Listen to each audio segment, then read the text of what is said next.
Hi, this is Shaz with your Pajaro Valley Chamber of Commerce and Agriculture. It's official. It's the holiday season. The red kettles are out. We encourage you to please, when you see a bell ringer with that red kettle for the Salvation Army, we encourage you to be generous and give this holiday season. After you've enjoyed your Thanksgiving meal and had a whole day to rest, we encourage you to go out and shop small this Saturday. There's thousands of stores here in Santa Cruz County that are going to be opening their doors. They're going to have specials. There's also events going on all throughout the county. We encourage you to stop by the East Lake Shopping Center. We're going to have hay rides and caroling.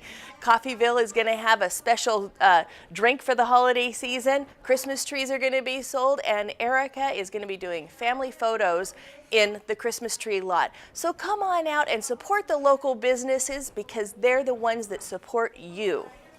We encourage you to mark your calendars for next weekend. That's November 30th, December 1st, December 2nd. Come on out to the Santa Cruz County Fairgrounds and do some of your best Christmas shopping at the Holiday Gift and Craft Fair. Also, this factory sale is happening downtown Watsonville. Actually, it's happening all over Watsonville. Please visit the city's website and find out all the locations, and we want to see you in Watsonville next weekend. And hey, make it a great day in the Pajaro Valley.